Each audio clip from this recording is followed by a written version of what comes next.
Welcome back to the Friday show presented by Monmouth Park. We are only 3 weeks away now from the tvg.com Haskell, July 23. Tickets on sale now at monmouthpark.com. I'm Ray Paulick, joined by news editor Chelsea Hackbarth and by Annise Montplaisir, who emceed the 10th Welfare and Safety of the Racehorse Summit at Keeneland last week, and who also co-founded something called Amplify Horse Racing. Before we talk about the summit, Annise, tell me just a little bit about what Amplify is.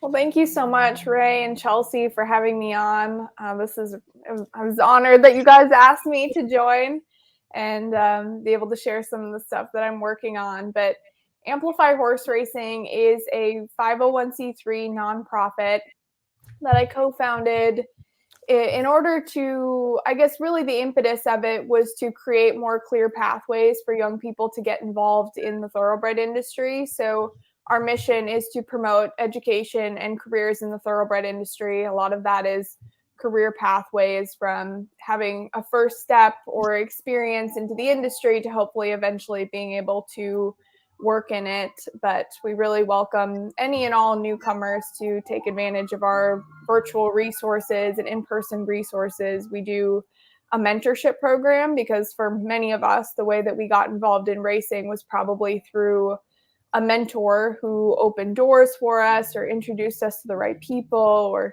helped to kind of guide us through that learning experience. So we really work to pair young people who want to work in the sport with an experienced industry professional who can help, educate them both on the realities of employment in the industry and then just learning more about the resources that we need to consume to follow the sport. So that's a quick overview of what we do.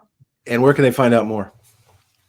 Our website is www.amplifyhorseracing.org. So we have a lot of different resources about educational opportunities in the industry. We try to amplify existing initiatives, so to speak, and then connect the dots by kind of creating other resources. But we're also very active on Twitter, Facebook, and Instagram. So definitely follow us on social media and reach out at any time. Sounds great.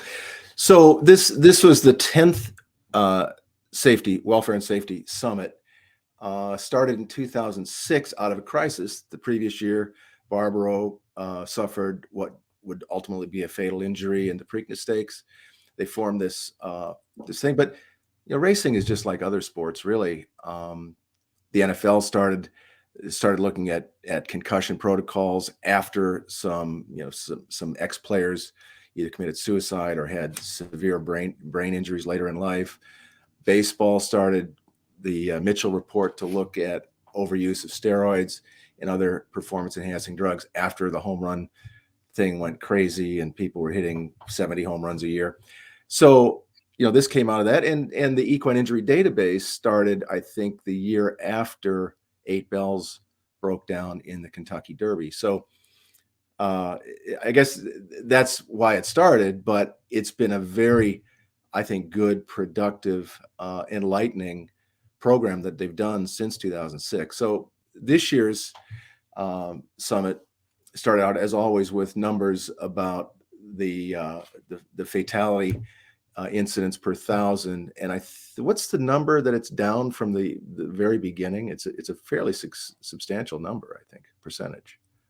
I wouldn't have the percentage off the top of my head, but it was really interesting to hear the discussion on how as an industry we could go from having no database, no records whatsoever on what we were seeing in terms of fatalities to now being able to intricately track it and see a significant decrease in it. So, Chelsea, you sat through the whole thing. I want to ask both of you, but I'll start with you since you were not a participant, but someone who's covering it. What were the biggest takeaways for you from this? Well, the two sections I thought were the most interesting. First of all, the PET scan talk that Dr. Matthew Sprie gave. They've been working with PET scans since late 2019, and they weren't really sure what it all meant. And he's been able to give some perspective and some numbers and some specific locations within the fetlock joint that are more important than others, in terms of when a horse will need rest, when a horse is able to go on with training.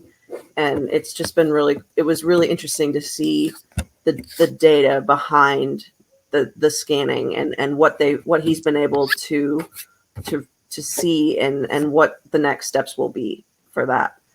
And that's a University of California, Davis, right? Mm-hmm. They've been expanding it though, and there's now 5 PET scanners in existence in the U.S., and by the end of this year there will be 10. So it seems like that's going to be the next big modality in terms of imaging, because it can just tell you things that the other images can't, in terms of where the horse is experiencing stress in terms of the bone structure in its lower limbs. So Annise, you had a front row seat to this, all of these presentations. What, if you were to look back on that one day, what stood out the most to you? I thought that the equine wearable technology presentation that was moderated by Joe Applebaum, and they had presenters from Total Performance Data, Dr. Scott Palmer from the New York State Gaming Commission, and then Area Neo, I think is how you pronounce it. And so I think it's fascinating how we're starting to be able to pull in other technologies that can help us, identify data points that we need to be measuring and tracking, and be able to have, in addition to other things like the PET scans and how that is expand, to have wearable technology that can potentially help to identify in advance potential indicators to a horse that needs a break or might be on the brink of an injury.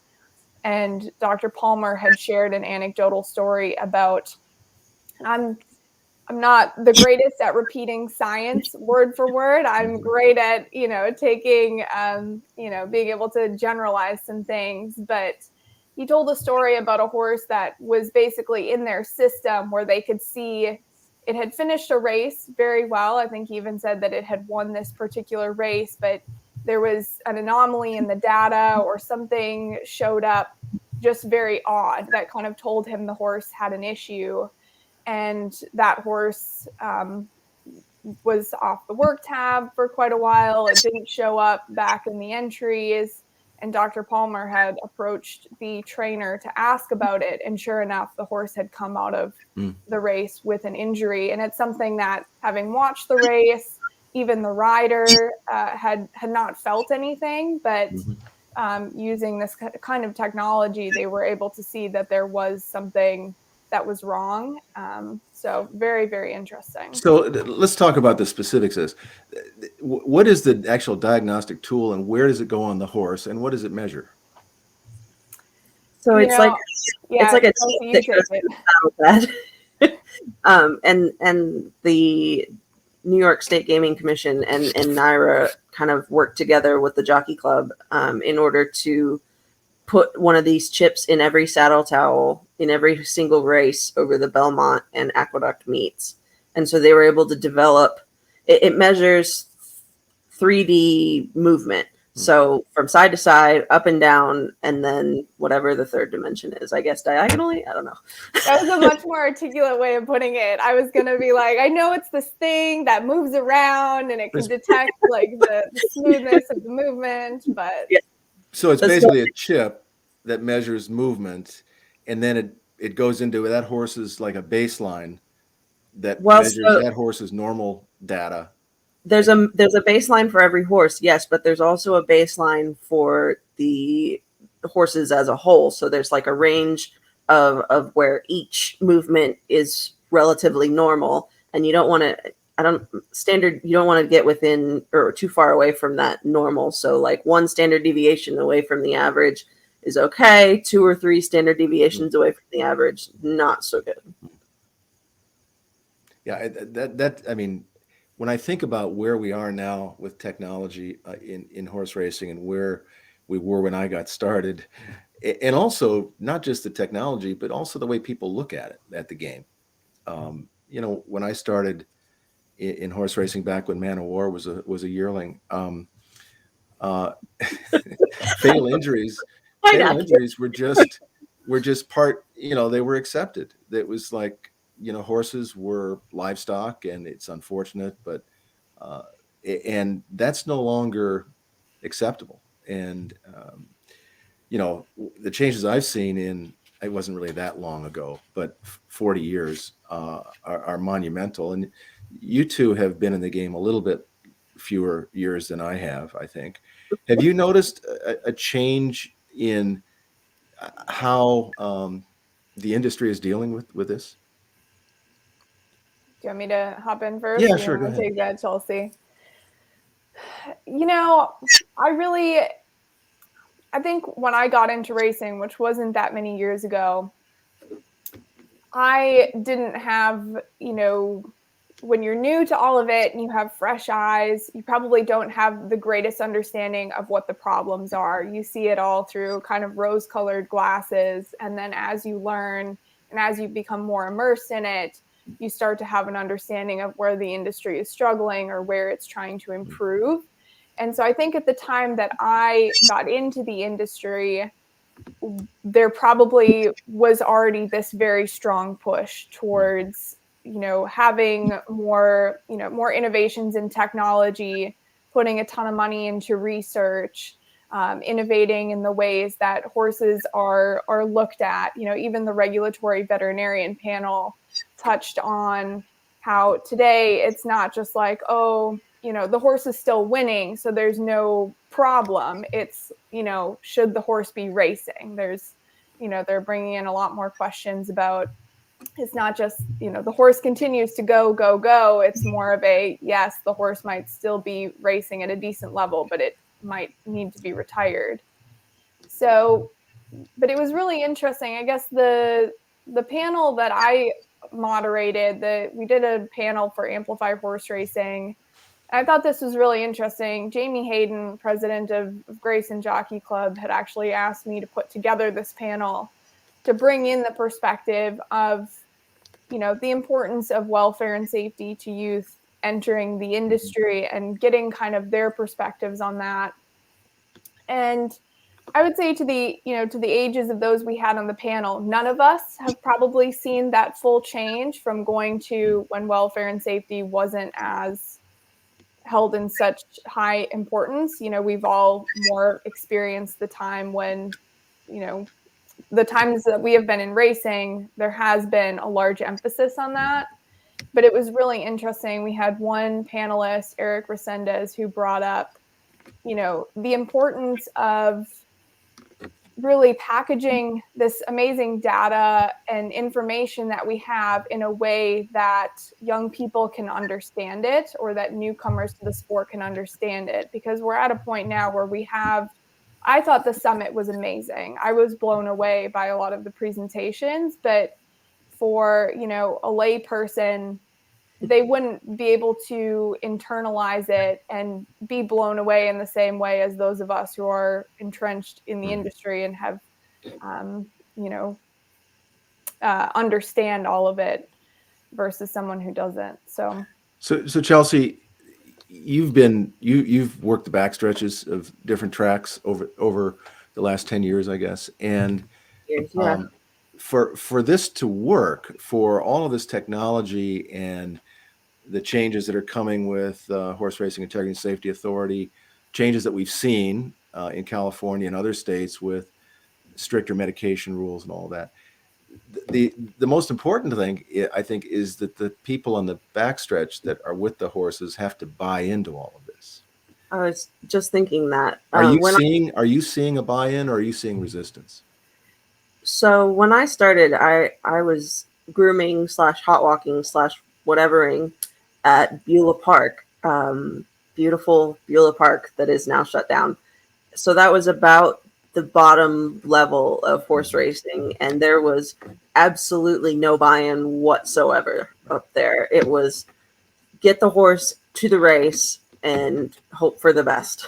So as a newcomer to the industry, I assumed that's how it was everywhere. And when I graduated to working at bigger tracks like Indiana and Churchill, and later on other tracks, I was like, okay, well, these people care also about their horses, but there's a little bit more veterinary oversight here. There's a little bit more, you see the vet in the barn a little bit more often.